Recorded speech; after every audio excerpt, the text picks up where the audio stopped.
ক্বালা রাসূলুল্লাহি সাল্লাল্লাহু আলাইহি ওয়াসাল্লাম আল ওয়াইলু ওয়াদিন ফি জাহান্নাম ইয়াহবি ফিহিল কাফিরু 40 খরিফা ক্বাবলা আন ইয়াবলুগা ক্বারা। রাসূলুল্লাহ সাল্লাল্লাহু আলাইহি সাল্লাম বলেন, ওয়াইল জাহান্নামের একটা এলাকার নাম।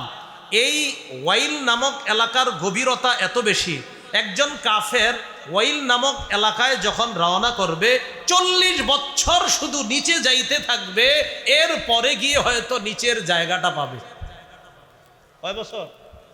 সে নিচে যাওয়ার আগে 40 বছর শুধু ভাসতে থাকবে, নিচের দিকে যাইতে থাকবে, যাইতে থাকবে 40 বছর। তো ওয়াইল নামক এলাকার গভীরতা কত বেশি। একদল কাফেরের বক্তব্য হলো, আইদা কুন্না তুরাবান আইন্না লাফি খালকিন জাদীদ, আমরা যখন মাটি হয়ে যাব আবার কি নতুন করে আমরা সৃষ্টি হব, আমাদেরকে বানানো হবে? থুর, এই কথা বিশ্বাস করি না আমরা। বলেন নাউজুবিল্লাহ। তো এরা আখেরাত কি বিশ্বাস করে না, কর্মফল তো পরে। অথচ আল্লাহ আমাদেরকে মাটি থেকে বানিয়েছেন। তো তারা বলতেছে মাটি হইলে আবার কিভাবে সৃষ্টি করবে? তো বলেন তো আমগরে সৃষ্টি করছে কি থেকে? তো এটা কিভাবে বলে তারা যে মাটি থেকে আবার কিভাবে সৃষ্টি করবে? এই জন্য খুব ভালো করে আমরা মনে রাখবো। বলেন আমার সাথে, আদম এবং বনি আদম। বলেন তথা বাশার বা মানুষের সৃষ্টির মূল উপাদান মাটি। আদম নবীর মূল উপাদান কি? আদম সন্তানের এই শরীরের মূল উপাদান মাটি। আদম আলাইহিস সালাতু ওয়াস সালামকে আল্লাহ যে সৃষ্টি করছেন মাটি দিয়ে, 5টি ধাপ মনে রাখবেন। প্রথম ধাপ মাটি, দ্বিতীয় ধাপ এই মাটিকে পানি দিয়ে গুলিয়ে এটাকে কাদা বানানো হয়েছে। 3 নাম্বার ধাপ এই কাদা মাটিকে আঠালো মাটি বানানো হয়েছে। 4 নাম্বার ধাপ এই আঠালো মাটিকে শুষ্ক ঠনঠনে পোড়া মাটি বানানো হয়েছে। 5 নাম্বার ধাপ এই শুষ্ক ঠনঠনে পোড়া মাটিকে কালচে মাটি বানানো হয়েছে। এটা থেকে আব্বা আদমকে বানিয়ে তার মধ্যে আল্লাহ রূহ ফুঁকে দিয়েছে, তিনি মানুষ হয়ে গেছেন। কইলে তুইব না, দলিল লাগবে তো। এই যে 5 ধাপ। 1 নাম্বার ধাপ মাটি থেকে। সূরা আলী ইমরানের 59 নাম্বার আয়াতে আল্লাহ বলেন, ইন্না মাসালা ঈসা ইনদাল্লাহি কামাসালি আদম খালাকাহু মিন তুরাব। ঈসা নবীর দৃষ্টান্ত আল্লাহর কাছে আদম নবীর মতো। আদম নবীকে আল্লাহ মাটি থেকে সৃষ্টি করেছেন। প্রথম ধাপ কি জানি? মাটি। 2 নাম্বার ধাপ পানির সাথে মাটিকে মিশিয়ে এটাকে গুলিয়ে কাদা বানানো হয়েছে। দলিল সূরা আলিফ লাম মিম আস-সাজদা 21 নম্বর পারা, হাফিজি কোরআন মাজিদ অনুযায়ী 14 নম্বর পৃষ্ঠা। আল্লাহ পাক রব্বুল আলামিন বলেন, আল্লাযী আহসানা কুল্লা শাই ওয়া বাদাআ খালকাল ইনসানি মিন তিন। যিনি সমগ্র সৃষ্টিকে সুন্দর রূপে সৃষ্টি করেছেন, আর মানুষের সৃষ্টির সূচনা তিনি কাদা মাটি থেকে করেছেন। তাহলে প্রথমে শুধু মাটি, এটাকে গোলায় বানানো হয়েছে কাদা। 3 নাম্বার ধাপ কাদাকে বানানো হয়েছে আঠালো। আঠালো মাটির দলিল কই? সূরা ওয়াস-সাফাত 23 নম্বর পারা, হাফিজি কোরআন মাজিদ অনুযায়ী 5 নম্বর পৃষ্ঠা। সূরা ওয়াস-সাফাতের 11 নম্বর আয়াত আল্লাহ বলেন, ইন্না খালাকনাহুম মিন তিনিল লাযিব। আমি মানুষকে সৃষ্টি করেছি আঠালো মাটি থেকে। সুবহানাল্লাহ। 4 নাম্বার ধাপ এই আঠালো মাটিকে শুষ্ক ঠনঠনে পোড়া মাটি বানানো হয়েছে। দলিল সূরা আর-রহমান 27 নম্বর পারা, হাফিজি কোরআন মাজিদ অনুযায়ী 11 নম্বর পৃষ্ঠা 14 নম্বর আয়াত আল্লাহ বলেন, খালাকাল ইনসান মিন সালসালিন কাল ফাখখার। মানুষকে তিনি সৃষ্টি করেছেন পোড়া মাটি, এই পোড়া মাটির ন্যায় শুষ্ক ঠনঠনে মাটি থেকে মানুষকে আল্লাহ সৃষ্টি করেছেন। কাদা মাটি, প্রথমে মাটি, দ্বিতীয় ধাপ কাদা মাটি, তৃতীয় ধাপ আঠালো মাটি, চতুর্থ ধাপ ঠনঠনে শুষ্ক পোড়া মাটি, 5 নাম্বার এই ঠনঠনে শুষ্ক পোড়া মাটিকে কালচে মাটি বানানো হয়েছে। দলিল সূরা হিজরের 28-29 নম্বর আয়াত। আল্লাহ পাক রব্বুল আলামিন বলেন, ওয়াইদ ক্বালা রাব্বুকা লিল মালাইকাতি ইন্নী খালিকুম বাশারাম মিন সালসালিম মিন হামাইম মাসনুন। ওই সময়কে স্মরণ করুন যখন আপনার রব ফেরেশতাদেরকে বললেন, হে ফেরেশতারা, আমি ঠনঠনে শুষ্ক কালচে মাটি থেকে বাশার তথা মানুষ বানাবো। ফাইদা সাওয়াইতুহু, আমি যখন তাকে মানুষের রূপ দান করব, ওয়া নাফাখতু ফীহি মির রূহি, এবং তার মধ্যে যখন আমার রূহ ফুঁকে দিব। রূহ দ্বারা উদ্দেশ্য আমার হুকুম। আমার যতদিন হুকুম থাকবে মানুষ বাঁচবে, আমার হুকুম থাকবে না মানুষ বাঁচবে না। তার মধ্যে যখন আমি আমার হুকুমটা দিব, রূহটা দিব, তখন সে মানুষ হবে। ফাকউ লাহু সাজিদিন, ফেরেশতারা তখন তোমরা এই মানুষ তথা আদমের সামনে সিজদায় পড়ে যাবে। 5টা ধাপ মনে থাকবে নি? হ্যাঁ, মাটি, কাদা মাটি, আঠালো মাটি, ঠনঠনে শুষ্ক পোড়া মাটি, 5 ঠনঠনে শুষ্ক কালচে মাটি, এটা থেকে আদম। এখন বুঝলাম মানুষরে বানাইছে আল্লাহ। যদিও মানুষ মানে আমরা সবাই উদ্দেশ্য, এরপরে অনেকের মনে আসবে, হুজুর এটা মানুষ তো আদম নবী, আমগরে যে মাটি দিয়ে বানাইছে এটা কি দলিল আছে? আমি এক আজীব টেনশনে আছি আমরা। আমগো আব্বা মাটির, আমরাতে কিসের অমু? হ্যাঁ,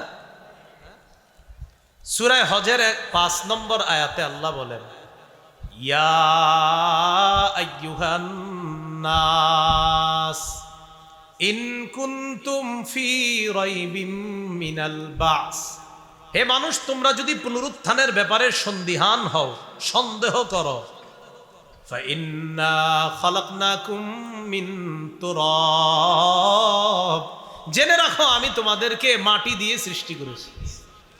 তাহলে আমাদের সৃষ্টির মূল উপাদান কি? হ্যাঁ, এরপরে পানি আছে, আরো অন্য কিছু আছে। সুম্মা মিন নুতফাহ, অতঃপর আমি তোমাদেরকে শুক্র বিন্দু থেকে বানিয়েছি।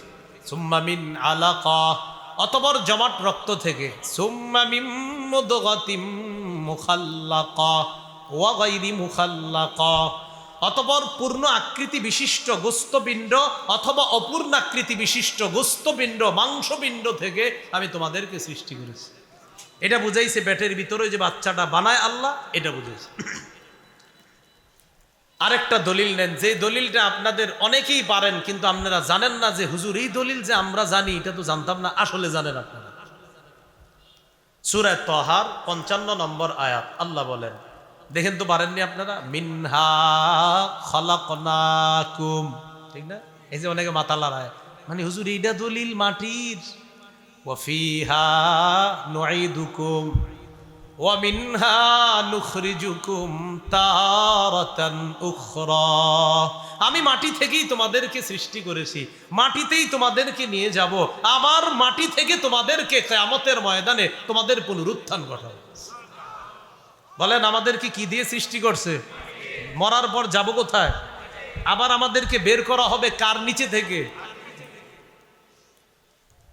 তাহলে কি শিখলাম? মানুষের শরীরের মূল উপাদান। এখন কাফেররা এটা বিশ্বাস করে না, কয় মাটি হয়ে গেলে আবার কেমনে আল্লাহ বানাইবো? আল্লাহ কয় তোমরা তো বানাইছি মাটি দিয়া। কয় মাটি হইলে বানাইবো কেমনে? আল্লাহ কয় বানাইছি তো মাটি দিয়া। তো ওই কাফেররা আর আইতাল্লাযী ইউকাজ্জিবু বিদ্দীন, এই দিনকে অস্বীকার করে। কর্মফল, কার্থুর কিসের কর্মফল? আমরা মরে যাইলে আবার কেমনে উঠানো হবে আমাদেরকে? কর্মফল আবার কি? এগুলা ফাও কথা। বলেন নাউজুবিল্লাহ। মানুষের মধ্যে লাল কালো সাদা হয়নি? হ্যাঁ, কেন হয়? মাটির কালার, বলেন কেন হয়? তিরমিজি শরীফের 2955 নম্বর হাদিস, 2955। قال رسول الله صلى الله عليه وسلم إن الله خلق آدم من قبضة قبضها من جميع الأرض। আল্লাহ আদমকে বানিয়েছেন সমগ্র পৃথিবী থেকে এক মুঠো মাটি দিয়ে। সমগ্র পৃথিবী থেকে এক মুঠো মাটি দিয়ে আল্লাহ আদমকে বানাইছেন। ফাজাআ বানু আদম আলা কাদারিল আরদ। এই জন্য আদমের সন্তানরা বিভিন্ন ধরনের হয়ে দুনিয়ার মধ্যে আসে। ফাজাআ মিনহুমুল আহমার, আদম সন্তান কেউ হয় লাল, ওয়াল আবিয়াদ কেউ হয় সাদা, ওয়াল আসওয়াদ কেউ হয় কালা। যার শরীরের মধ্যে লাল মাটির সংখ্যা বেশি সে হয় লাল, যার শরীরের মধ্যে সাদা মাটির অংশ বেশি সে হয় সাদা, যার শরীরের মধ্যে কালো মাটির অংশ বেশি সে হয় কালা। ওয়া বাইনা জালিকা, কেউ আবার মিশ্রিত রঙের হয়। কি রঙের? মিশ্রিত। হয়নি? আপনার ছেলেটা দেখতে কেমন হয়েছে? মাশাআল্লাহ সুন্দর। কয় কেমন সুন্দর? কয় কমলা সুন্দর। মানে ও সুন্দর, একটু কমলা কমলা ভাব। আবার কয় কেমন সুন্দর? কয় লাল সুন্দর। লাল সুন্দর মানে ও সুন্দর, ওর চেহারা একটু লাল লাল ভাব। আর আমগো নবী কেমন ছিল একটু শোনেন। সহিহ বুখারীর 3547 নম্বর হাদিস, আনাস ইবনে মালিকের বর্ণনা, যে রাসূলুল্লাহ সাল্লাল্লাহু আলাইহি সাল্লাম আযহারাল লাউন লাইসা বিআবিয়াদ আমহাকা ওয়ালা বিআদামা। রাসূল সাল্লাল্লাহু আলাইহি সাল্লাম ধবধবে সাদা ছিলেন না, একবারে তামাট বর্ণের ছিলেন না। কয় কেমন? কয় লাল লাল ভাব, অনেকটা গোলাপি রঙের ছিল। বুঝে আসছিনি? গোলাপি রং। হ্যাঁ, তাহলে মাটি এটার বিভিন্ন কালার হওয়ার কারণে আমাদের কালার হয়। তো কি শিখলাম আমরা বলেন? আমাদের সৃষ্টির মূল উপাদান। এখন আবার আরেক টেনশন যে হুজুর নূর কিনা, কি কিনা, এটা আরেকদিন ইনশাল্লাহ কোথাও বয়ান করবো ইনশাল্লাহ। নূর কাউরে নূর বললে তিনি নূরের তৈরি হয়ে যায় কিনা, এগুলোর দলিল এতগুলো দেবো ইনশাল্লাহ, আরো বেশি আরো বেশি। যে নূর বললে যে নূরের তৈরি হয় না, এগুলার দলিল একটা না, অসংখ্য অগণিত। বিশ্বাস করেন, কুল পাইবেন না লিখতে লিখতে, যে কাউরে নূর বললে নূরের তৈরি হওয়া আবশ্যক হয় না। এর দলিল পুরা মাথায় গিজ গিজ করে সবসময়। সত্যি আলহামদুলিল্লাহ। এই জন্য কাউরে নূর বললে তিনি নূরের তৈরি হয়ে যায় কিনা, এতগুলা দলিল। কম হয়েছে, হাত একটু কি হয়, আরো বেশি লাগবে। এতগুলা দলিল ইনশাল্লাহ কোথাও আলোচনা করবো আমি, যে নূর বললে কি নূরের তৈরি হয়ে যায় কিনা। এই জন্য ঝগড়া করেন না, বাস আকীদা বিশুদ্ধ করেন। মানুষ সৃষ্টির মূল উপাদান মাটি, মনে থাকবেনি সবার। তাহলে এবার দেখি, যেহেতু আমাদের বিশ্বাস ঠিক করলাম, এখন আমরা যদি মাটি হই, মাটির নিচে যদি দেয়, তো আবার এই মাটি থেকে উঠাতে পারেন কে? এটা কাফেররা বিশ্বাস করে না। মাটি হইলে আবার কেমনে উঠাবে? তো এটা আল্লাহ বলেন, আরাআইতাল্লাযী ইউকাজ্জিবু বিদ্দীন। আপনি কি ওই ব্যক্তিকে দেখেছেন যে কর্মফলকে অস্বীকার করে? ফাযালিকাল্লাযী ইয়াদউল ইয়াতীম। সে হলো ওই কাফের, যেই কাফের এতিমকে ধাক্কা দেয়। ফাযালিকাল্লাযী ইয়াদউল ইয়াতীম, যে এতিমকে ধাক্কা দেয়। এই ধাক্কা দেওয়ার 4 ব্যাখ্যা। বলেন, এতিমকে ধাক্কা দেওয়ার ব্যাখ্যা কয়টা? 1 নম্বর, আল্লাযী ইয়াকহারুল ইয়াতীমা, যে ব্যক্তি এতিমকে ধমক দেয়। 2 নম্বর, ওয়া ইয়াজলিমুহু হাক্কা, এতিমের সম্পদ আত্মসাৎ করে। 3 নম্বর, ওয়ালা ইউতঈমুহু, এতিমকে খাওয়ায় না। 4 নম্বর, ওয়ালা ইউহসিনু ইলাইহি, এতিমের প্রতি সদাচরণ করে না। আমি আবার বলছি, এরপর আলেম ছাড়া অন্যরা সবক শুনাইবেন। এতিমকে ধাক্কা দেওয়ার 4 ব্যাখ্যা। 1 নম্বর, এতিমকে ধমক দেয়। 2 নম্বর, এতিমকে আত্মসাৎ করে এতিমের সম্পদ। 3 নম্বর, এতিমকে খাওয়ায় না। 4 নম্বর, এতিমের প্রতি সদ্ব্যবহার করে না। আমি আবার বলছি, 1 নম্বর, এতিমকে ধমক দেয়। 2 নম্বর, এতিমের সম্পদ আত্মসাৎ করে। 3 নম্বর, এতিমকে খাওয়ায় না। 4 নম্বর, এতিমের প্রতি সদাচরণ করে না। আলেম ছাড়া অন্যরা বলেন তো। 1 নম্বর, এতিমকে ধমক। 2 নম্বর, মাশাআল্লাহ। 3 নম্বর, 4 নম্বর, এই মনে রাখবেন। এটা হলো ফাযালিকাল্লাযী ইয়াদউল ইয়াতীম। ওই কাফের কর্মফলকে অস্বীকার করে যে এতিমকে ধাক্কা দেয়। কয় উলামায়ে কেরাম এগুলা বলে যে মানুষের দান করলে, এতিমকে খাওয়াইলে, মিসকিনকে খাওয়াইলে এই সোয়াব ওই সোয়াব। কয় এগুলা কই পামু? কয় আখেরাতে পাইবেন। কয় থুর, আখেরাতের কর্মফল তো বিশ্বাসই করি না, আবার কিসের এতিমকে খাওয়ানো। এই জন্য কর্মফল অস্বীকার করে এতিমকে ধাক্কা দেয়। যাও এখান থেকে। সহিহ বুখারীর বর্ণনা 6005 নম্বর হাদিস। قال رسول الله صلى الله عليه وسلم انا وكافل اليتيم في الجنه هكذا وقال باصبعه السبابه والوسطى।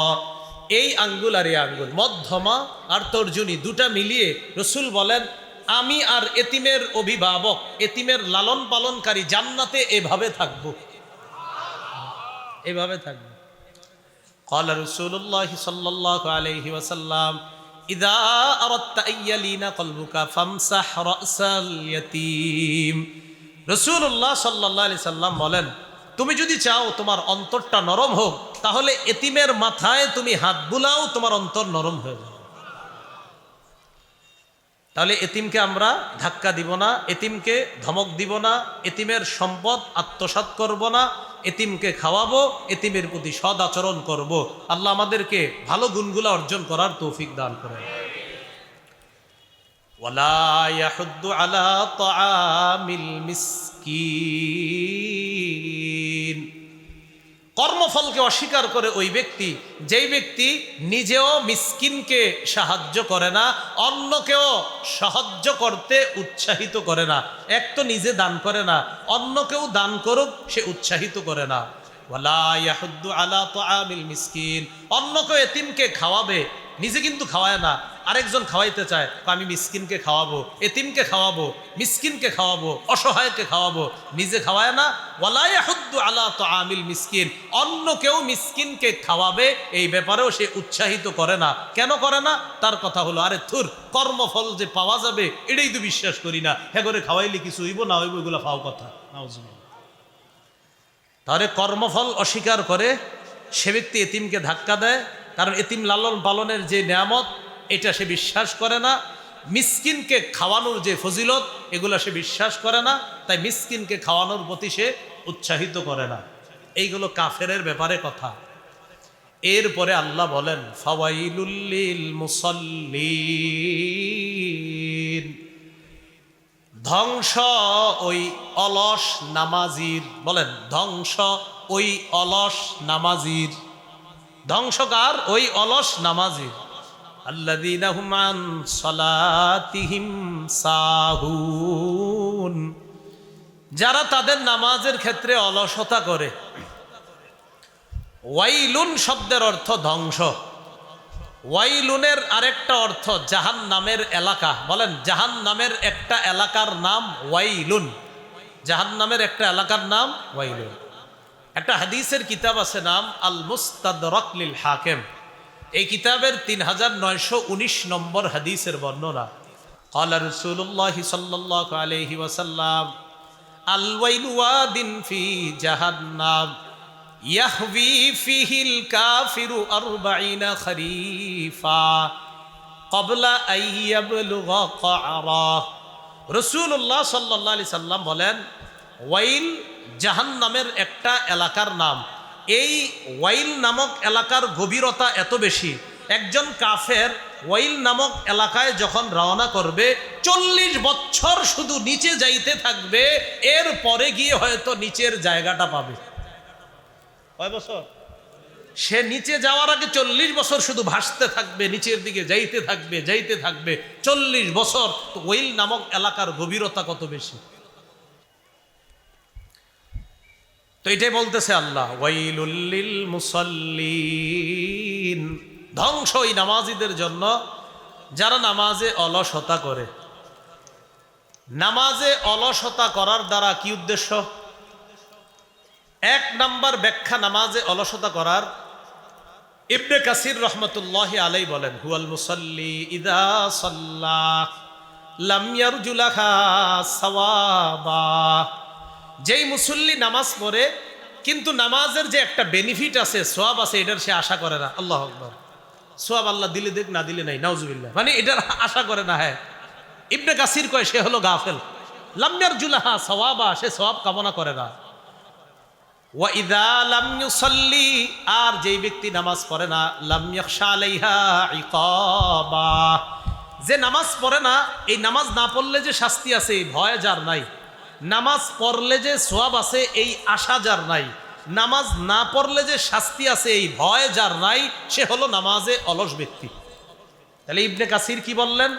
নামাজ পড়লে সওয়াব, না পড়লে ক্ষতি আছে, এই ভয় নাই, এই আশাও নাই। ইবনে কাসির কয় এটা হলো অলস, পাথুর, কিছু দিলে দেখ, না দিলে নেই, নাউজুবিল্লাহ। এই ব্যক্তিকে অলস বলছে আল্লামা ইবনে কাসির। তিনি আরেকটু বলেছেন, লা ইউআখিরুনা ইল্লা আন মাওয়াকিতিহা, নামাজ পড়লেও একদম দেরি কইরা পড়ে, শেষ সময়ে গিয়ে কোনো মতে যারা নামাজ পড়ে এরা হলো অলস। তাহলে এক নাম্বার অলসের ব্যাখ্যা, নামাজ পড়লে সওয়াব আছে আশা করে না, না পড়লে ক্ষতি আছে ভয় করে না, অলস। আরেকটা ব্যাখ্যা ইবনে কাসির বলে, ইউআখিরুনা সলাতা আন মাওয়াকিতিহা, সময় মতো নামাজ না পড়া শেষের দিকে পড়ে, অলস। আবুল আলিয়া রহমতুল্লাহি আলাই বলেন ইউআখিরুনা সলাতা, আরেক বর্ণনায় তিনি বলেন লা ইউসাল্লুনাহা লিমাওয়াকিতিহা, যারা সময় মতো নামাজ পড়ে না তারা হলো অলস। বলেন তো, যারা সময় মতো নামাজ পড়ে না তারা কি অলস? এটা এক নাম্বার ব্যাখ্যা। দুই নাম্বার ব্যাখ্যা অলসের, যেই ব্যক্তি নামাজ পড়ে ঠিক, কোনো মতে শেষ সময়ে গিয়ে আরেক উক্ত নামাজের সময় আইসা পড়ছে, কোনো মতে গিয়ে যে দেখেন আল্লাহু আকবার 4টা ঠুকুর মারে, হাদিসে 4 ঠুকুরের কথা আসছে, উনি নামাজ পড়ে আল্লাহু আকবার ওঠে এরকম 4 বার। আবু দাউদ শরীফের 413 নম্বর হাদিস, ক্বালা রাসূলুল্লাহি সাল্লাল্লাহু আলাইহি ওয়াসাল্লাম, তিলকা সালাতুল মুনাফিকিনা, তিলকা সালাতুল মুনাফিকিনা, তিলকা সালাতুল মুনাফিকিন। এটা মুনাফিকের নামাজ, এটা মুনাফিকের নামাজ, এটা মুনাফিকের নামাজ। ইয়াজলিসু আহাদুহুম হাত্তা ইযা সাররাতিশ শামস, তোমাদের কেউ কেউ অপেক্ষা করে আসরের নামাজের আগে, পড়মু পড়মু পড়মু, ইতিমধ্যে সূর্যটা হলুদ হয়ে যায়। আসরের আগে অপেক্ষা করে পড়মু পড়মু, সূর্য হলুদ হয়ে গেছে। ওয়া কানাত বাইনা করনাই শাইতান, সূর্য শয়তানের 2 শিঙের উপরে চলে গেছে, 2 শিঙের মাঝে চলে গেছে। সূর্যটা ডুবে যাবে যাবে অবস্থা, নবী কয় কমা, লোকটা তখন নামাজে দাঁড়ায়, দাঁড়ানোর পর না করো আর 4টা ঠুকুর দেয়। কয় ঠুকুর দেয়? 4। নবী বলেন তিলকা সালাতুল মুনাফিকিন, এটা মুনাফিকের নামাজ, এটা মুনাফিকের নামাজ, এটা মুনাফিকের নামাজ। সূর্য হলুদ হয়, কোনো মতে গিয়ে 4টা ঠুকুর দেয়, এটা মুনাফিকের নামাজ। লা ইয়াজকুরুল্লাহ ফিহা ইল্লা কালিলা, সে রুকু সেজদা যে করে, তাসবিহও ঠিক মতো পড়ে না, কোনো মতে আর কি শেষ করে, এটাকে নবী মুনাফিকের নামাজ বলছে। আল্লাহ আমাদেরকে হেফাজত করেন। নামাজে অলসতার 3 নাম্বার ব্যাখ্যা, নামাজ পড়েই না। কি করে না? একটা দইল এতক্ষণ অলস জানছি কি পরে অলস, এখন যেটা এটা হলো হ্যাঁ পড়েই না নামাজ। যারা নামাজ পড়েন না আপনারা মেহরবানি করে কয়েকটা হাদিস বলি, একটু টুইকা দেখেন। তিরমিজি শরীফের 2618 নম্বর হাদিস, আন জাবির ইবনে আব্দুল্লাহ রাদিয়াল্লাহু তাআলা আনহু قال قال رسول الله صلى الله عليه وسلم বাইনাল কুফরি ওয়াল ঈমান তারকুস সালাহ। আল্লাহ নবী বলেন কুফরি আর ঈমানের মাঝে পার্থক্য হলো নামাজ ছেড়ে দেওয়া। 2 বার বলবো, বলার পর এরপরে আমি অংশ বলবো, আপনারা বাড়ির আবার বলছি। কুফর আর ঈমানের মাঝে পার্থক্য, নামাজ ছেড়ে দেওয়া। কুফর আর ঈমানের মাঝে পার্থক্য, নামাজ ছেড়ে দেওয়া। এবার 2 দল মিলা বলি, আমি প্রথমে, এরপরে আপনারা। কুফর আর ঈমানের মাঝে পার্থক্য, ছেড়ে দেওয়া। কুফর আর ঈমানের মাঝে পার্থক্য, নামাজ ছেড়ে দেওয়া। তিরমিজি শরীফের 2619 নম্বর হাদিস, এই সনদে আসছে, ক্বালা রাসূলুল্লাহ সাল্লাল্লাহু আলাইহি ওয়াসাল্লাম বাইনাল আবদি ওয়াশ শিরকি আউল কুফরি তারকুস সালাহ। দেখেন, ইমানদার বান্দা শিরিক অথবা কুফরির মাঝে পার্থক্য দেখেন। ইমানদার বান্দা শিরিক অথবা কুফরির মাঝে পার্থক্য হলো নামাজ ছেড়ে দেওয়া। এই হলো ইমানদার বান্দা, এ হলো শিরিক অথবা কুফর। এটার মাঝে পার্থক্য নামাজ ছেড়ে দেওয়া। আল্লাহ আমাদের সকলকে এই ভয়ঙ্কর অপরাধ থেকে হেফাজত করেন। তিরমিজি শরীফের 2621 নম্বর হাদিসের বর্ণনা, قال رسول الله صلى الله عليه وسلم العهد الذي بيننا وبينهم الصلاة। নবী বলেন, আমাদের মাঝে আর কাফেরদের মাঝে পুরস্কারের পার্থক্য হলো নামাজ দিয়ে। আমরা নামাজ দিয়ে যাব জান্নাতে, ওরা নামাজ অস্বীকার করার কারণে যাবে জাহান্নামে। তাহলে আমাদের মাঝে আর কাফেরদের মাঝে পুরস্কারের পার্থক্য, পুরস্কারের প্রতিশ্রুতি আমাদের মাঝে আর তাদের মাঝে, এটা হলো নামাজ।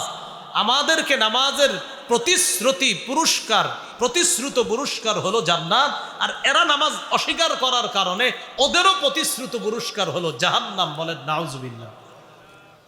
তাহলে বলেন তো, আমাদের আর কাফেরদের মাঝে পুরস্কারের ব্যবধানও কি দিয়ে? নামাজ। নবীজি শেষে বলে, ফামান তারাকাহা ফাকাদ কাফারা। যে ব্যক্তি ইচ্ছাকৃতভাবে নামাজ ছেড়ে দেয় সে কুফরি করে। নাউজুবিল্লাহ। যে ইচ্ছাকৃত নামাজ ছেড়ে দেয় সে কেমন যেন কুফরি করলো। তিরমিজি শরীফের 2622 নম্বর হাদিসের বর্ণনা, কানা আসহাবু মুহাম্মাদিন সাল্লাল্লাহু আলাইহি ওয়াসাল্লাম লা ইয়ারাউনা শাইআম মিনাল আমাল তারকুহু কুফরুন গায়রাস সালাহ। সাহাবায়ে কেরাম নামাজ ছেড়ে দেওয়া ছাড়া অন্য কোনো অপরাধকে তারা কুফরি মনে করত না। নামাজ ছেড়ে দেওয়াকে তারা সবচেয়ে বড় কুফরি মনে করত মুহাম্মদ সাল্লাল্লাহু আলাইহি সাল্লামের সাহাবীরা। বলেন তো, সাহাবীরা কোন অপরাধটাকে বড় কুফরি মনে করত? নামাজ ছেড়ে দেওয়া। কিন্তু অথচ আমরা এখানে যারা বসা আশাবাদী সবাই নামাজ পড়ছেন, এশার নামাজ বা আজকে 5 ওয়াক্ত নামাজ, বাকিটা আল্লাহ ভালো জানে। আল্লাহ আমগরে বুঝার তৌফিক দান করেন। তাহলে নামাজে অলসতার 3 নম্বর ব্যাখ্যা, নামাজই পড়ে না। তাহলে বলেন তো একটু আমার সাথে, ইমান আর কুফরির মাঝে পার্থক্য? ইমানদার বান্দা কুফর আর শিরিকের মাঝে পার্থক্য? আমাদের আর কাফেরদের পুরস্কারের পার্থক্য? সাহাবায়ে কেরাম সবচেয়ে বড় কুফরি মনে করতেন কোন ইবাদতটা ছেড়ে দেওয়াকে? আল্লাহ আমাদেরকে নামাজের প্রতি যত্নবান হওয়ার তৌফিক দান করেন। এবার দেখি কি বলে আল্লাহ, আল্লাযীনা হুম আন সালাতিহিম সাহুন। যারা নামাজে অলসতা করে, আলেম ছাড়া অন্যদের মধ্যে কেউ বলতে পারবেন না আমরা সাধারণত কয় নামাজে অলসতা করি? তিনটা, ফজর, আসর, এশা। বলেন কয়টা? এশা, ফজর, আসর, এশা, এই 3 নামাজে আমরা অলসতা করি। এই 3 নামাজে আমরা সবচেয়ে বেশি অলসতা করি। আপনারা দেখবেন অফিস আদালতের মসজিদগুলাতে জোহরে প্রচুর মুসল্লি হয়। আমাদের গ্রামগঞ্জ আর শহরের মসজিদগুলাতে মাগরিবে প্রচুর মুসল্লি হয়। আনফরচুনেটলি ফজর, আসর আর এশার নামাজে মুসল্লি কম হয়। ফজরের সময় কেন কম হয় এটা তো ভালো করে জানেন। আসরের সময় যুবকরা থাকে খেলাধুলায়, মুরব্বীরা বাজারে যায় অনেকে, যার কারণে নামাজে অলসতা হয়ে যায়। এশার নামাজের সময় ইবলিস কয় সময় তো এখন অনেক আছে, আর একটু পরে পর, আর একটু পরে পর, এই পরে পড়াইতে পড়াইতে হজরতরে আর নামাজ পড়ে না। এই 3 নামাজে আমরা বেশি অলসতা করি। 1 নাম্বার ফজরের নামাজটা বেশি অলসতা করি আমরা। মুসলিম শরীফের বর্ণনা 1377 নম্বর হাদিস। এটা আপনাদের পকেটের মোবাইলের হাদিসের সিরিয়াল অনুযায়ী, এই যে উস্তাদরা পকেটে রাখেন। আর আমাদের মাদ্রাসার পাঠ্যপুস্তক অনুসারে 656 নম্বর হাদিস। কিতাব আল মাসাজিদ ওয়া মাওয়াদিউস সালাহ, বাব ফজলু সালাতিল ইশা ওয়াস সুবহি ফি জামাআ। অধ্যায় হলো মসজিদ এবং মসজিদের স্থানসমূহ, নামাজের স্থানসমূহ। শিরোনাম ফজরের নামাজ, এশার নামাজ জামাতে পড়ার ফজিলত। এই হাদিসের বর্ণনাকারীর নাম আব্দুর রহমান ইবনে আবি আমরহ। তিনি বর্ণনা করেন, দাখালা উসমান ইবনে আফফান আল মসজিদা বাদা সালাতিল মাগরিব। মাগরিবের নামাজের পর রাসূলের সাহাবী উসমান গনি মসজিদে আসলেন। ফাকাআদা ওয়াহদা। উসমান গনি মাগরিবের পর মসজিদে এসে একা বসে রইলেন। ফাকাআতু ইলাইহি। আমিও তার পাশে গিয়ে বসলাম। ফাকালা সামি'তু রাসূলুল্লাহি সাল্লাল্লাহু আলাইহি ওয়াসাল্লাম ইয়াকুল। হযরতে উসমান গনি বললেন, আমি আল্লাহ রাসূলকে বলতে শুনেছি, মান সাল্লাল ইশা ফি জামাআ ফাকান্নামা কামা নিসফাল লাইল। কোন ব্যক্তি যদি এশার নামাজ জামাতে পড়ে, আজকে যারা এশা জামাতে পড়ছেন, পড়ার পর যদি ঘুমায়া যায়, সে ঘুমের মধ্যে থাইকাও অর্ধেক রাত দাঁড়িয়ে ইবাদত করার সওয়াব পেয়ে যাবে। ঘুমায় রইছেন, সওয়াব পাবেন। এশার নামাজের পর কোন নামাজ? ফজর। ওয়ামান সাল্লাস সুবহা ফি জামাআ ফাকান্নামা সাল্লাল লাইলা কুল্লাহ। কেউ যদি ফজরের নামাজ জামাতে আদায় করে, সারা রাত নামাজ পড়ার সওয়াব পেয়ে যায়। এশা জামাতে বললে অর্ধেক রাত, ফজর জামাতে বললে সারা রাত ইবাদতের সওয়াব। পড়বেন নি ইনশাআল্লাহ? আল্লাহ তৌফিক দান করেন। আরেকটা হাদিস শুনেন, তিরমিজি শরীফের 2164 নম্বর হাদিস। আবওয়াবুল ফিতান আর রাসূলিল্লাহি সাল্লাল্লাহু আলাইহি ওয়াসাল্লাম, বাব মান সাল্লা সুবহা ফাহুয়া ফি জিম্মাতিল্লাহ। অধ্যায় কলহ বিপর্যয়, শিরোনাম যে ব্যক্তি ফজর পড়ে সে আল্লাহর জিম্মায় চলে যায়। عن أبي هريرة رضي الله تعالى عنه قال قال رسول الله صلى الله عليه وسلم من صلى الصبح فهو في ذمة الله। যে ব্যক্তি ফজরের নামাজ পড়লো সে আল্লাহর জিম্মায় চলে গেল। ফালা ইউতবিআন্নাকুমুল্লাহ বিশাইইম মিন জিম্মাতিহি।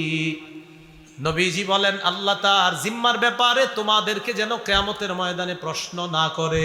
এর মানে যে ব্যক্তি ফজর পড়ছে তার উপর জুলুম করেন না, তার উপর অত্যাচার করেন না। আল্লাহ কিয়ামতের মাঠে ধরবে, আমার বান্দা ফজর পড়ছে, কেমনে তুমি তার উপর অত্যাচার করলা? ফজর পড়ার পর কেউ যদি আপনার সাথে ঝগড়া করতে আসে, বলবেন ভাই ফাজলামি করেন না তো, আমি ফজর পড়ছি, আল্লাহর জিম্মায় আছি, জিম্মায় থাকতে দেন, যান যান ফজর। আরেকটা হাদিস শুনেন, আবু দাউদ শরীফের 561 নম্বর হাদিস, কিতাব আস-সালাহ, অধ্যায় হলো নামাজ, শিরোনাম বাবু মা জা আফিল মাশি ইলাল মাসাজিদি বিসসুলাম। অন্ধকারের মধ্যে হাইটা হাইটা মসজিদে যাওয়া প্রসঙ্গে। কয় নামাজে অন্ধকারে হাঁটতে হয়? এশার, ফজর। قال رسول الله صلى الله عليه وسلم بشر المشائين في الظلم إلى المساجد بالنور التام يوم القيامة। রাসূলুল্লাহ সাল্লাল্লাহু আলাইহি সাল্লাম বলেন, যারা হেঁটে হেঁটে অন্ধকারে, যারা হেঁটে হেঁটে মসজিদে যায়, তাদেরকে তুমি কিয়ামতের ময়দানে পরিপূর্ণ নূরের সুসংবাদ জানায় দাও। তাহলে আমার সাথে বলেন, বলেন অন্ধকারে হেঁটে হেঁটে মসজিদে গেলে কিয়ামতের ময়দানে নূরের মধ্যে থাকা যাবে।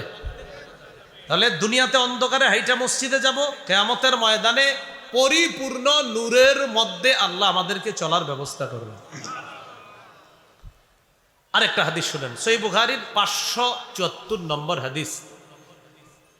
এই হাদিসের মধ্যে আসছে রাসূলুল্লাহ সাল্লাল্লাহু আলাইহি সাল্লাম বলেন, মান সাল্লাল বারদাইন দাখালাল জান্নাহ। যেই ব্যক্তি দুই ঠান্ডার নামাজ আদায় করলো, বলেন কয় ঠান্ডার নামাজ? ফজরের সময় দেখবেন একটু আবহাওয়াটা ঠান্ডা, আসরের সময়ও আবহাওয়াটা ঠান্ডার দিকে যায়। এই দুই ঠান্ডার নামাজ যে আদায় করলো, দাখালাল জান্নাহ, সে জান্নাতে প্রবেশ করলো। মুসলিম শরীফের 1322 নম্বর হাদিসের বর্ণনা, আমাদের মাদ্রাসার পাঠ্য পুস্তক অনুসারে 634 নম্বর হাদিস। قال رسول الله صلى الله عليه وسلم لا يلج النار أحد صلى قبل طلوع الشمس وقبل غروبها। বলেন আমার সাথে, যেই ব্যক্তি সূর্য ওঠার আগে এবং সূর্য ডুবার আগে নামাজ আদায় করবে, সে কিছুতেই জাহান্নামে প্রবেশ করবে না। সূর্য উঠার আগে কোন নামাজ? ফজর। সূর্য ডুবার আগে কোন নামাজ? বাকি 3 ওয়াক্ত পড়েন না। মানে কি? অর্থাৎ ওই তো এই 2 ওয়াক্ত যে পড়বে, বাকিগুলোও সে গুরুত্ব দিবে। তো রাসূলুল্লাহ সাল্লাল্লাহু আলাইহি সাল্লাম বলেন, যে ব্যক্তি সূর্য উঠার আগের নামাজ আর সূর্য ডুবার আগের নামাজ, এই 2 নামাজ যে ব্যক্তি গুরুত্ব সহকারে পড়বে, সে এমনি অন্যগুলা গুরুত্ব দিবে, সে কিছুতেই জাহান্নামে প্রবেশ করবে না। সহিহ বুখারীর বর্ণনা 657 নম্বর হাদিস। قال رسول الله صلى الله عليه وسلم লাইসা সালাতুন আসকালা আলাল মুনাফিকিনা মিনাল ফাজরি ওয়াল ইশা। মুনাফিকদের কাছে ফজর আর এশার নামাজের চাইতে ভারী আর কোনো নামাজ নাই। তাহলে বলেন, আমরা সুন্দরভাবে মিছিল দিয়া বলি, মুনাফিকের কাছে ভারী নামাজ কয়টা? 1 নাম্বার, 2 নাম্বার। এর আমরা যারা পড়বো না, বাকিটা আর বললাম না। মুনাফিকের কাছে ভারী নামাজ কয়টা? কোন কোনটা? ও মাঝে একটা কথা মনে পড়ে গেছে, শোনায় দিই। এই পর্যন্ত 19 জন মিথ্যা নবী যাদেরকে নিজেরা নবী দাবি করছে, কয়জন? 19 জন। এর মধ্যে মহামান্য 2 জন মহিলাও আছে এই 19 জনের মধ্যে। এই এক ভণ্ড মহিলা নবীর বিয়ে হয়েছে আরেক ভণ্ড পুরুষ নবীর সাথে। তো বিয়ে হওয়ার পর ঘর সংসার করছে 2-3 দিন পরে মহিলা নবী তার উম্মতের কাছে চলে আসে। উম্মত বলছে, আচ্ছা আপনারে আপনার স্বামী, মানে আপনার নবী স্বামী, মিথ্যা নবী যে স্বামী, কি দিছে? আমি তো জানলাম না, কি মোহর দিছে, যাই না আসি। তো এবার এই মহিলা নবী ওই পুরুষ ভণ্ড নবীর কাছে গেছে, আপনি আমারে কি মোহর দিছেন? আমার উম্মত জানতে চাইছে। বলি নাই তোমারে? কয় না। উম্মতকে গিয়ে বলবা তোমাদের জন্য ফজর আর এশার নামাজ বাফ। দেখছেন নি, ভণ্ডরাও তাদের উম্মতরে শিখায় ফজর আর এশার নামাজ পড়ো না। তো আমরাও তো পড়ি না, কি শিখলাম? হ্যাঁ, মুনাফিকদের কাছে ভারী নামাজ কয়টা? ফজর আর। ভণ্ড নবী ও উম্মতরে কয় নামাজ পড়া লাগবো না? কোনটা কোনটা? এটাই মোহরানা, এটাই তোমার মোহরানা। আল্লাহ আমাদেরকে হেফাজত করেন। আচ্ছা, তিরমিজি শরীফের 586 নম্বর হাদিস, ক্বালা রাসূলুল্লাহ সাল্লাল্লাহু আলাইহি ওয়াসাল্লাম মান সাল্লাল গাদাতা ফি জামাআহ। কোন ব্যক্তি যদি ফজরের নামাজ জামাতের সাথে আদায় করে, ফজরের নামাজ জামাতের সাথে আদায় করার পর সুম্মা কাদা ইয়াজকুরুল্লাহ হাত্তা তাতলুআ শামস, সূর্য ওঠা পর্যন্ত যদি বসে বসে আল্লাহর জিকির করে, ফজর জামাতে পড়ছেন, পড়ার পর বসে রয়েছেন, সুবহানাল্লাহ, আলহামদুলিল্লাহ, লা ইলাহা ইল্লাল্লাহ, ওয়াল্লাহু আকবার, অথবা কোরআন তেলাওয়াত করলেন, কায়দা পড়লেন, আমপারা পড়লেন, তালিমের কিতাব পড়লেন, হাদিসের কিতাব পড়লেন, অথবা ধর্মীয় আলোচনা করলেন সূর্য ওঠা পর্যন্ত। সূর্য ওঠার পর সুম্মা সাল্লা রাকাতাইন, 2 রাকাত এশা ইশরাকের নামাজ যদি কেউ পড়ে, ফজর জামাতে পড়ছে, পড়ার পর বসে আছে জিকির করে, এরপর সূর্য ওঠার পর 2 রাকাত ইশরাকের নামাজ যদি পড়ে, নবী বলেন কানাত লাহু কাজরি হাজ্জাতিন ওয়া উমরাহ। ক্বালা রাসূলুল্লাহ সাল্লাল্লাহু আলাইহি ওয়াসাল্লাম তাম্মাতিন তাম্মাতিন তাম্মা। নবী বলেন তার আমল নামায় পরিপূর্ণ পরিপূর্ণ পরিপূর্ণ 3 বার বলছে হজ এবং উমরার সওয়াব লেখা হয়ে যায়। তাহলে এই সুযোগ তো কালকে সকালে আছে, কি আসেনি? না, আপনারা তো 4টা পর্যন্ত তাহাজ্জুদ পড়ে আর পড়ে না ঘুমান। এখন তো সবাই তাহাজ্জুদই পড়ে 4টা পর্যন্ত। এটা আমার ভালো ধারণা আর কি, বাকিটা তো ইবলিস জানে।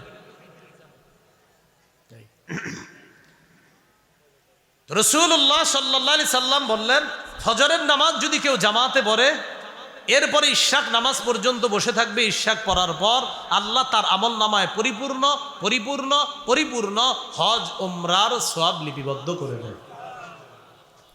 আল্লাহরে দেখতে চাই কারা কারা? কি সবাই দেখতে চাই না? আল্লাহ কবুল করেন।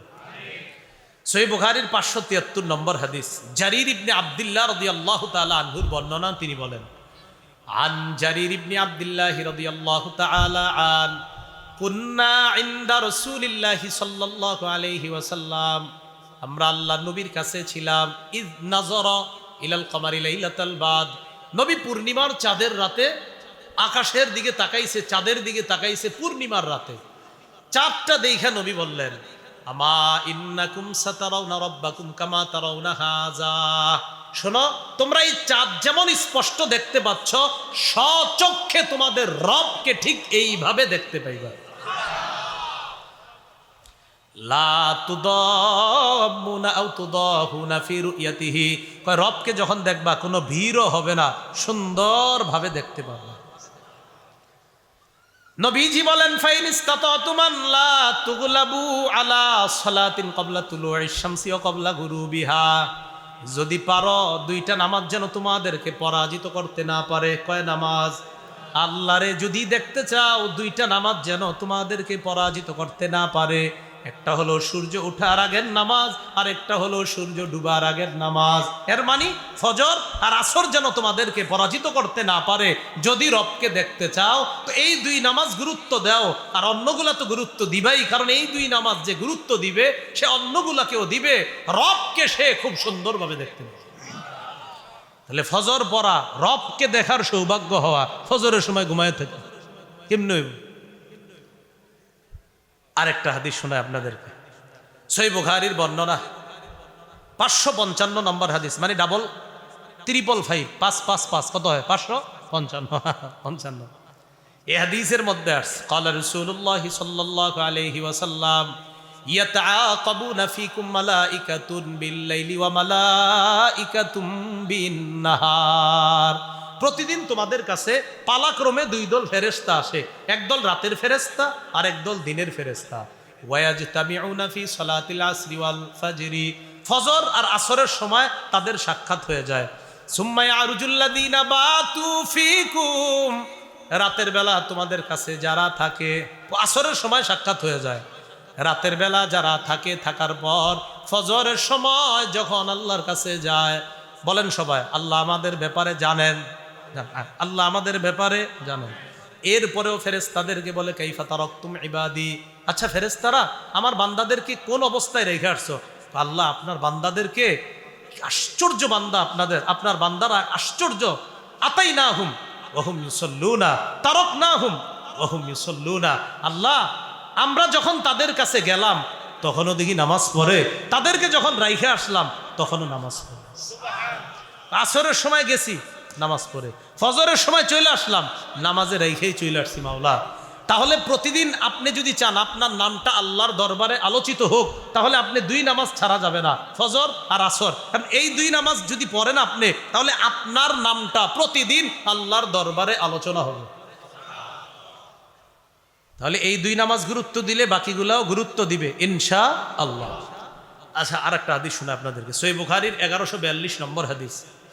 এই হাদিসের মধ্যে আসছে ক্বালা রাসূলুল্লাহ সাল্লাল্লাহু আলাইহি ওয়াসাল্লাম, রাসূলুল্লাহ সাল্লাল্লাহু আলাইহি সাল্লাম বলেন ইয়াকিদুশ শাইতান আলা কাফিয়াতি রাসি আহাদিকুম সালাসা উকাদ ইযা হুয়া নামা।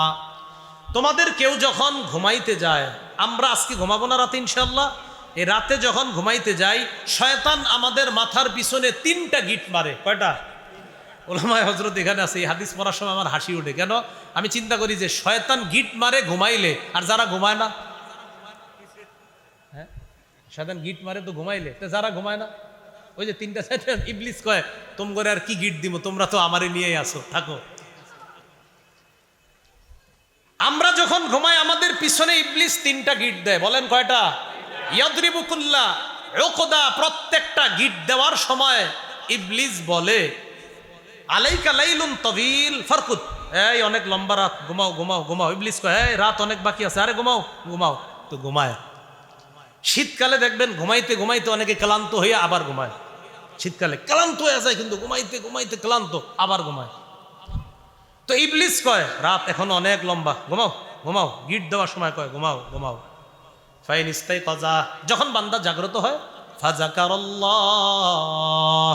জাগ্রত হয়ে যখন আল্লাহরে স্মরণ করে, আলহামদুলিল্লাহিল্লাযী আহইয়ানা বা'দামা আমাতানা ওয়া ইলাইহিন নুশুর। পারেননি দোয়াটা সবাই? সবাই পারেন? দেখছেন ইনশাআল্লাহর মিটার কইমেছ, পারেন সবাই? জিজ্ঞাসা করব, দেখছেন সবাই বলতে পারে নাই যে সবাই পারে। ইনশাআল্লাহর আর জিয়ের আওয়াজে বোঝা যায়। আর এরা আবার ফেসবুকে স্ট্যাটাস দেয়, কমি মাদ্রাসাগুলোকে আর একটু নবায়ন করা দরকার। শরম করে না? লজ্জা শরম করে না? ঘুম থেকে ওঠার দোয়া পড়েন না, আর আপনি কমি মাদ্রাসা নিয়ে লেখালেখি করেন। শরমেরও তো, শরমেও শরম পায় আপনারে। ঘুমের দোয়া পারে না, লেখে কমি মাদ্রাসাগুলো আর একটু নবায়ন করা দরকার। মানে উনি খুব জ্ঞানী গবেষক, লেখছে।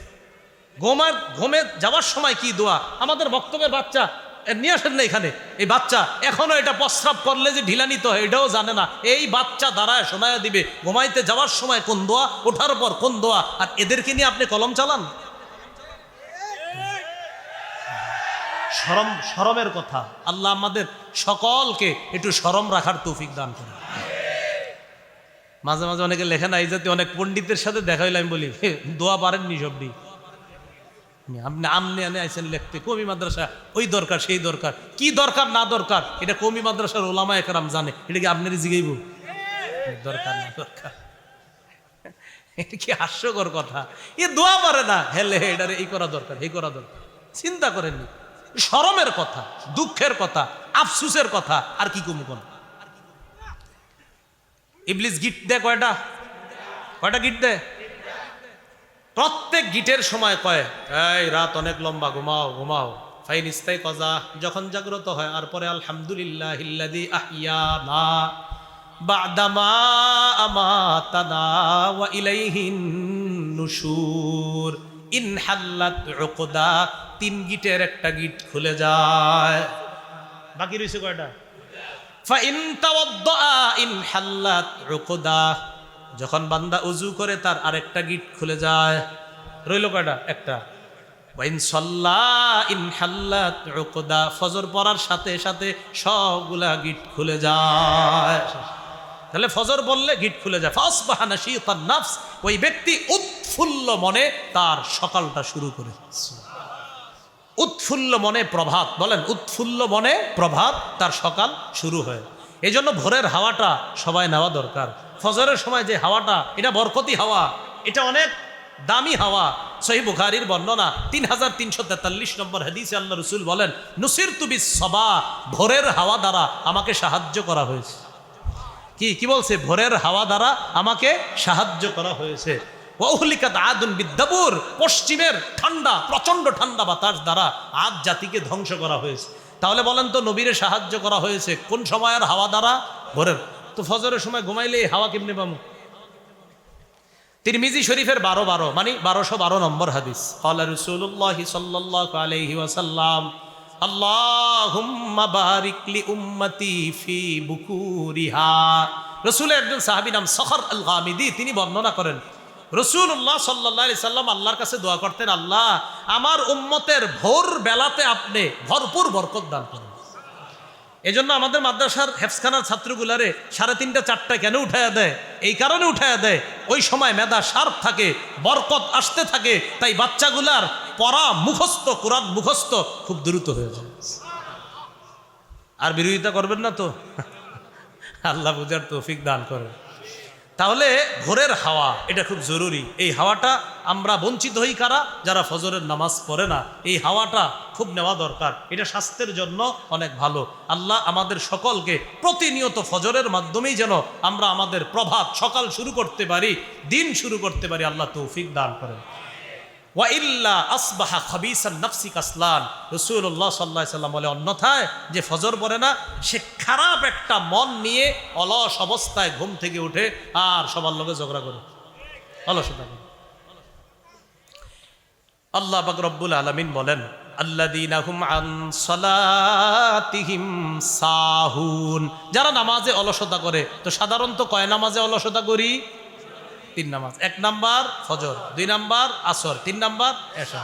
আজকে থেকে এই 3 ওয়াক্ত সহ 5 ওয়াক্ত ভাই পড়ব তো ইনশাআল্লাহ। আল্লাহ তৌফিক দান করেন। আল্লাযীনা হুম ইউরাউন, ধ্বংস এই সমস্ত মুনাফিকদের যারা মানুষকে দেখানোর জন্য নামাজ পড়ে।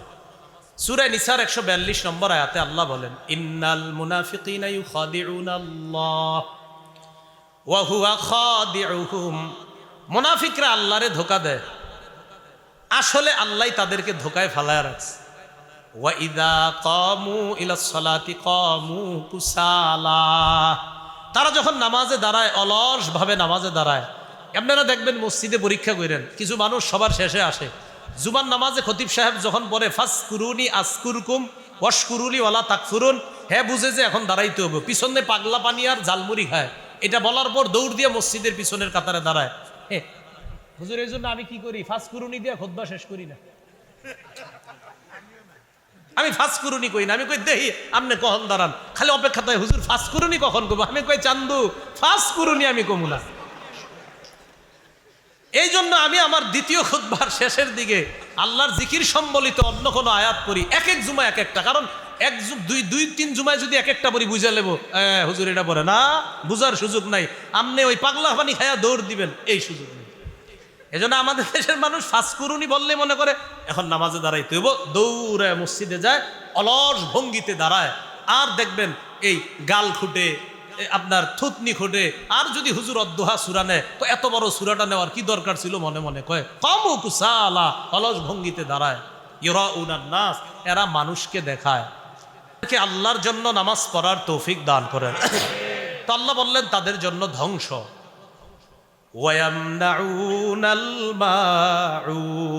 এবং যারা মানুষকে গৃহস্থালী প্রয়োজনীয় সামগ্রী দিতে অস্বীকার করে, বাধা প্রদান করে, দিতে চায় না, একটা সুই দিতে চায় না, একটা প্লেট শর্ট পড়ছে দিতে চায় না, এগুলা সাধারণত মুনাফিকদের স্বভাব ছিল, এই যুগের অনেকেরই স্বভাব ছিল। তো এই জাতীয় কাজগুলা না করা, পাশের ঘরের কারো যদি সুই, বাসন, প্লেট ইত্যাদির প্রয়োজন হয়, হয়তো 1-2 ঘন্টা বা অর্ধ দিনের জন্য চাইলে এগুলা দেওয়া, এগুলাতে কৃপণতা না করা, এদের ব্যাপারে আল্লাহ ধমক দিছে। আর এই নামেই কিন্তু আল্লাহ সূরার নাম রাখছে মাউন, যে প্রয়োজনীয় জিনিস দিতে যারা কৃপণতা করে তাদের জন্য ধ্বংস। তাহলে সূরা মাউন থেকে আমরা যে বিষয়গুলো জানলাম, প্রথমত জানলাম কর্মফল আমরা দিল থেকে মনে প্রাণে বিশ্বাস করি, কারণ আখিরাতকে আমরা বিশ্বাস করি। বলেন তো আমাদের সৃষ্টির মূল উপাদান কি? মরার পরে যাব কোথায়? আবার উঠবো কোত্থেকে? মাটি থেকে। এরপর ওই সময় কর্মফল দিবে আমাদেরকে। তো এটা আমরা 5টা ধাপে, ওই যে মনে আসেনি 5 ধাপে শিখছিলাম। 2 নাম্বার আমরা শিখেছিলাম এতিমকে যারা ধাক্কা দেয়, এটার 4 ব্যাখ্যা শিখছি আমরা। এরপরে আমরা শিখেছি যে ধ্বংস ওই সমস্ত অলস মুসল্লিদের। অলস মুসল্লির 3 ব্যাখ্যা গেছে। 1 নাম্বার, অলস মুসল্লি তারা যে ব্যক্তি নামাজ পড়লে যে সওয়াব হবে আশা রাখে না, না পড়লে যে গুনাহ হবে ভয় করে না। 2 নাম্বার অলস মুসল্লির ব্যাখ্যা যে নামাজ পড়ে একদম শেষ সময়ে গিয়ে পড়ে। 3 নাম্বার অলস মুসল্লির ব্যাখ্যা যে নামাজ পড়েই না। 4 নাম্বার আমরা শিখলাম। আর আমরা সাধারণত কয় ওয়াক্ত নামাজে অলসতা করি? 3 ওয়াক্ত, ফজর, আসর, এশা। আর নবী এই 3 ওয়াক্তের ব্যাপারে খুব গুরুত্ব দিয়েছেন। কেন?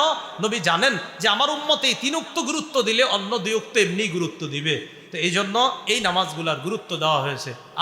আমরা সবাই আজকে থেকে ইচ্ছাকৃতভাবে স্বেচ্ছায় 1 ওয়াক্ত নামাজও কাজা করব না ইনশাআল্লাহ। আমি হাত নামাই, আপনারা নামায়েন না, আপনারা উঠায় রাখেন 2 হাত সামনে, যারা মঞ্চের না, আপনারা উঠায় রাখছেন সবাই হাত, কিন্তু নামায়েন না, সবাই সুন্দরভাবে আরো